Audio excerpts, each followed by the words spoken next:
Wolverine. Deadpool. Alright, so Deadpool and Wolverine has been out for almost a week now. Time to talk about some spoilers about this movie. So, spoiler warning, if you have not yet seen this movie and you're planning on it, I'd advise not to watch the rest of this video, because I will be talking about what happens in this movie in detail. If you have seen it or you don't care, then yeah, you're good to watch the rest. Alright, let's get started. So, Deadpool and Wolverine starts out in a pretty hilarious way. It shows that Deadpool goes to the gravesite of Logan from the end of that movie, because I guess that movie took place in the same universe as the Deadpool movies, which does kind of present a problem. Because in Deadpool 2, we did see all those X-Men from like the earlier films. So I'm like, alright, there is kind of a paradox there, but whatever. Doesn't really matter. Especially since this scene right here, like the very first action scene in this movie, I loved it. Because Deadpool digs up Logan's grave, we see his adamantium skeleton, and I was like, holy shit. And then these TVA agents come out of nowhere, and so Deadpool is killing them all with the bones of Wolverine's adamantium skeleton while dancing to NSYNC's Bye Bye Bye. And he's doing like the exact same dance moves from the original music video. Yeah, that's the one where I said I was dying laughing, because it was hilarious. And plus, that's gone viral by now, so it did something right. Only thing about that scene, though, is that the opening credits weren't the same as they were in the previous two Deadpool movies. Like, you know, in the previous two movies, they were kind of parodies of opening credits. Like, the first one was, like, directed by some asshole, starring God's Perfect Idiot, you know, stuff like that. This movie didn't do that. It actually gave us the names. I was kind of like, I wish they'd done what they did before. Especially with what this movie is, I thought that would have been really funny to see what they would have done. Oh, well, it was still a great scene, though. And so we learned that after the events of Deadpool 2, Wade used Cable's time travel thing to travel to another universe, which I didn't know it could do that, but whatever. He goes to the main timeline of the MCU, which they call Earth 616. There's always been kind of a war between people who think it's 1999-99 and people who think it's 616, because 616 is the name of the main comics timeline in Marvel Comics. But I guess it's been called 616 more times now than anything else. So alright, fine, it's 616. Point is, Deadpool goes to 616 to apply for the Avengers, and we get a Jon Favreau Happy Hogan cameo. Always great to see, especially in this movie. The man who directed the very first movie in the MCU getting a cameo here. That's great. And we see that this was in 2018. This must have been like right before the events of Avengers Infinity War. I love that touch. And so Deadpool is pulled into the TVA, the Time Variance Authority, and they tell him that he's going to serve some important purpose later on down the line, like in the future. We don't know what it is. We see like there's a clip of Thor holding him crying, which really piques his curiosity, and whenever he wakes up, he's always like, God of Thunder. And I feel like that clip was edited from Thor the Dark World when Loki was fake dying. It looked pretty similar anyway. I'm pretty sure that's what that was. But then yeah, it gets me thinking, Deadpool's gotta come back because he's gotta serve this purpose, whatever it is. He's probably gonna come back for Secret Wars, which does get me pretty excited. And Paradox, Matthew McFadden, whose name I pronounced wrong in my review, I thought it was McFadden. I guess not. I've been wrong before. But he tells us about anchor beings, which is a new concept I haven't heard about before. This is introduced in this movie. I guess each universe has a being, a person of some form of life that when it dies, the universe will start to decay. Like the universe's sole survival depends on the life of this one particular being, I guess. Which I honestly think is kind of a dumb concept. So like, how about before this thing was born? Yeah, I just don't get it. But apparently, in Deadpool's universe, the anchor being was Logan. Hilarious scene when they're watching the clip of his death in Logan, and Paradox is mouthing the words along with him. He's like, so this is what it feels like. I laughed. That was funny. And we learned that once an anchor being dies, the universe will just slowly start to deteriorate over the next couple thousand years. Paradox explains that they used to just prune these timelines and make it quick and efficient, because that's how it was when He Who Remains was running things. But now they don't do that anymore, because Loki's running things now. We know that if we watch the Loki series on Disney+. But Paradox, he wants to go back to the old ways. He's kind of a douche in this movie, actually. Come to find out, he's kind of one of the villains here. That's actually kind of cool. He's like, I am the Mercy Killer. That got a laugh out of me. And so Deadpool's like, all right, douche. I don't want my universe to die, so I'm gonna go find some Wolverine to replace him. So he steals Paradox's Tempad and goes searching for other Wolverines in other universes. Oh man. We see one who's like comic accurate height. He's like 5'2". We see one who's in that awesome yellow and brown outfit, which sweet Hulk cameo right there. And we see one who's played by Henry Cavill. I was like, it took me a second to recognize him actually. Love the line where he was like, we're gonna treat you so much better than those shitfucks down the street. I was like, oh, sweet diss against DC, just saying. I'm looking forward to James Gunn's DCU, but yeah, they did treat Henry Cavill pretty bad. I mean, come on. Pulled the rug out from under him, but I digress, it's in the past. Besides, he's gonna be doing Warhammer now, so he's set. Moving on. He finds the Wolverine that we get for this movie, although they both end up getting pruned and therefore sent to the void at the end of time, where I'd say the majority of this movie is spent. And we get some pretty crazy cameos. Chris Evans comes down. I was like, that's not Captain America. If I were doing this movie, I would make him Human Torch from the Tim Story Fantastic Four movies. Sure enough, Deadpool's like, oh my god, he's gonna say it. Avengers Ascent, we hear him go, flame on. I was like, yeah, it's Johnny Storm. That was great because I remember seeing those older Fantastic Four movies in theaters when they came out. Looking back, yeah, they're not good movies, but they were at least fun from what I remember. It's been years since the last time I watched them. But I love seeing Chris Evans back in that role, and he doesn't overstay his welcome either, which I also appreciate. Awesome way he dies though, holy shit. it. Because it turns out we learned in the post-credit scene that he was talking shit on the way to Cassandra Nova's place, and she just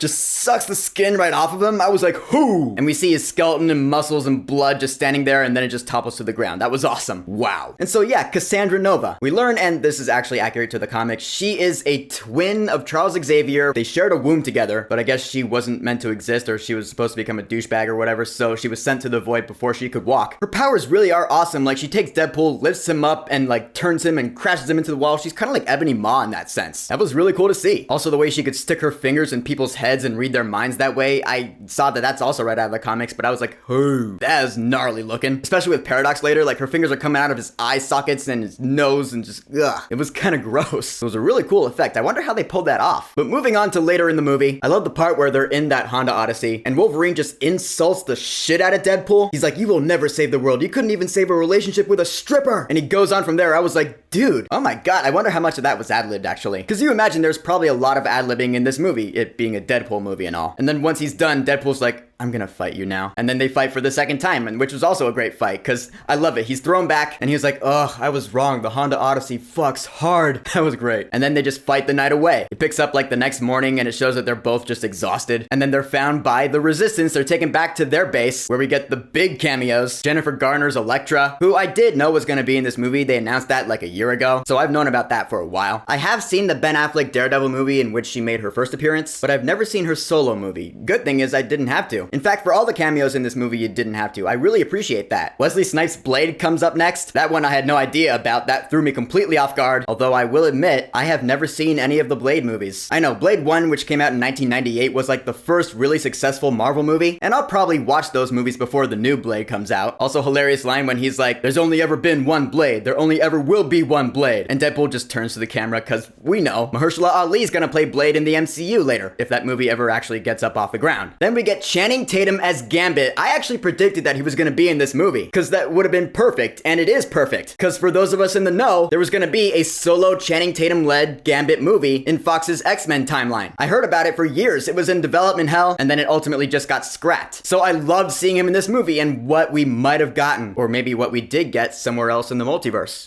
Because he was pretty badass as Gambit. His accent was a little weird, and really hard to understand, at least to me. But man, when he's like doing the card thing, and slashing people with his cards, and making them go boom, I was like, that guy's awesome. Yeah, Remy Labo. And finally, Daphne Keane returns as Laura, X-23 from Logan. Which, yeah, that's what I was talking about in my Chainsaw Man video, where I was like, the final trailer spoiled that. Because it did, that pissed me off. I didn't want to know that she was going to be in this movie, because that would have blown my mind. But yeah, I love seeing her here, although it is kind of weird. First of all, her accent is kind of funny, because she has an American accent in this movie. You were always the wrong guy. But in Logan, she had a Mexican accent. Such a nice man. So maybe this is some variant of a similar story from the Logan timeline. But it's also kind of funny because Daphne Keane in real life has a British accent, and it's just funny to me. But I do want to say that this is a variant of X-23, not from our Logan timeline, because of the send-off she got where Logan was like, don't be what they made you. She's off to go live a peaceful life. So I want to say this is a different Laura, a different X-23, because she does throw down in this movie with the same sunglasses from Logan, and she pops out those claws, and she was awesome in this movie. And yeah, seeing this resistance of forgotten 20th Century Fox Marvel characters fight these X-Men villains was awesome, with Elektra and Blade and X-23 and Gambit being a badass, and of course Deadpool and Wolverine. In fact, the only cameo I felt was missing was Nicolas Cage's Ghost Rider. That would have gotten a huge cheer out of me. That would have been awesome. I get why it didn't happen though, because that was a Sony movie, so fine, but I'm just saying. With the X-Men villains, I recognized a few. Azazel from X-Men First Class, Lady Deathstrike from X2. Of course, Pyro was a big player, and that's pretty much it. I'm not as attached to Fox's X-Men films as I am to the MCU, so that's why. But eventually, Cassandra Nova opens up a portal back to Wade's universe, which is funny, because the portal we see it's still blank. It's still got like the white space in the movie. We were all predicting, we were like, that's not gonna be blank in the actual movie. They're just leaving it white on purpose to hide a spoiler. But nah, I guess not. Talk about a rope-a-dope. So Deadpool and Wolverine are back in Wade's universe, and this is where the Deadpool Corps comes in. It's like this legion of 100 Deadpools that are here to kill them, or at least slice the shit out of them. I love seeing Lady Deadpool, which this was another prediction I had that came true, because I was like, what if that's Blake Lively? Because we know in real life she's married to Ryan Reynolds. Sure enough, yeah, that was her voice. I looked in the credits, I was like, yes, I was right. Wish we could have seen her face though. Oh well. Also, the fact that Taylor Swift is not in this movie at all, that was one of the biggest rumors and theories about this movie, was that she was going to be Dazzler in here somewhere.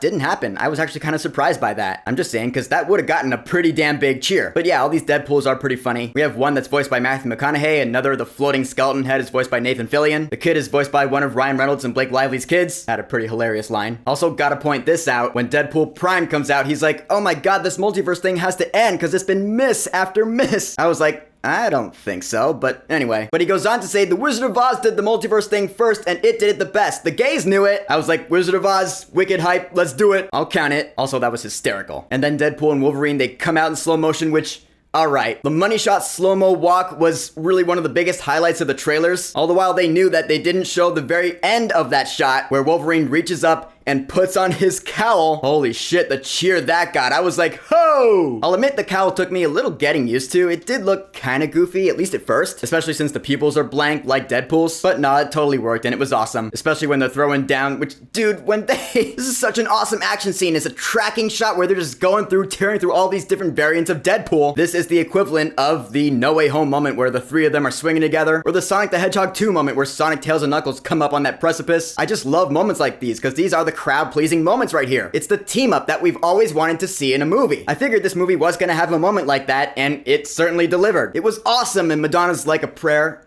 Yeah, I was gonna say Like a Virgin. No, it's Like a Prayer. It's playing in the background as they're just kicking ass. And I love the fact that they decided to make it a tracking shot. It was spliced in the middle because it cuts the blind owl up in the window. So alright, 2 tracking shots. It was still awesome though. And they jump out of the back of the bus and they're like, ah! Then Deadpool lands flat on his face and he's like, fuck, I ruined it. Now all people are gonna remember is that I messed up the dismount. I was like, that is so not true, dude. I'm gonna remember everything about this scene because it was greatness. And so we get to the climax of the movie. Cassandra Nova's gonna use this Time Ripper MacGuffin to destroy the entire multiverse except for the void at the end of time. And Paradox is like, if you go down there to stop it, you will die because the radiation is going to tear you apart at the molecular level. And so I love this. I didn't even notice at first. I kind of figured it out in my head. When Deadpool goes in and he closes the door and he does the Spock thing, I was like, yeah, this is kind of like Wrath of Khan, isn't it? Or Star Trek Into Darkness. Both those movies do the same thing in awesome ways. And now this movie makes fun of it. I love it. So Deadpool goes down there. It turns out Wolverine is there with him, which, yeah, when they're stopping the machine, all this stuff is going through them. And yeah, Wolverine's outfit bursts. And so now Wolverine is shirtless. They're like, ah! I was like, all right. Even Deadpool leans back. He's like, nice. Someone didn't skip ab day. That kind of made me snicker. He didn't say that, but he might as well have. And so they do put a stop to it. Cassandra Nova blows up. What is it with MCU movies and having their main villains blow up like that? I notice that just happens a lot in MCU movies. That happened in the last MCU movie, The Marvels. Oh, crap. Spoiler alert. Really sorry about that. And so in the end, Paradox is arrested by Hunter B-15, Wunmi Masaku making a cameo from the Loki series. That was great to see for the sake of actually tying this into the MCU and telling you, yeah, this is the same continuity. I really appreciated that. And Wade, Logan, and Laura end up going back to Wade's universe, which I was like, okay. They're all happy there, and it's funny. Wade's talking to Logan. He's like, so I'll see you around? And Logan's like, probably not. Truth be told, I don't really want to see Hugh Jackman as Wolverine again. For his sake. Because we all know he thought after Logan, he thought he was retired from that character. He did say that he would come back if it was in the MCU, so he kept that promise. But still, at this point, after 24 years of playing the character, I just want to be like, alright, let him go. Recast the character. I want to give him props. He's stuck out playing the same character for all this time, while so many other comic book characters have been recast over the years. Superman, Spider-Man, Batman, hell, even the other X-Men characters have been recast. But no, Hugh Jackman has always been Wolverine. Props to you. I loved it. Now let's pass the torch on to someone else. Because I don't want to see him do this till he's 90. That would be cool, I guess. But anyway, that's just my opinion. Coming back to it, though, the fact that they're all back in Wade's universe, Earth 10005, at the end of this movie, made me go, alright, so how is this going to be relevant to the future of this multiverse saga? Has nothing to do with what's going on in Earth 616. But then you think back, they told Deadpool earlier in the movie how he is going to be important in the future later on, you know, where Thor's holding him crying. So I'm going to hold this movie to its word on that. Again, Deadpool is going to have to come back for Secret Wars. Let's hope that happens, guys. If for nothing else, so this movie can remain relevant. And yeah, this universe has been saved somehow. I don't really think it was explained how it was saved from a slow deteriorating death. Has its anchor being been replaced by this Logan or maybe Deadpool himself? I'm not sure, but I guess it doesn't really matter. In any case, we do have victory,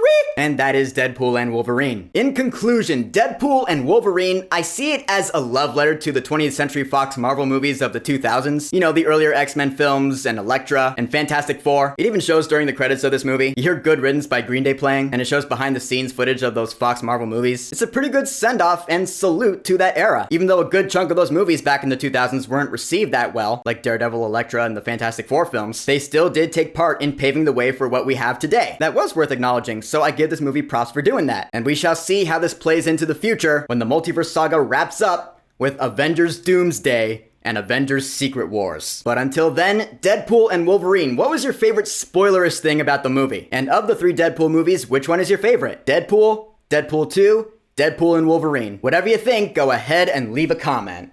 And of course, thank you for subscribing. Maximum effort!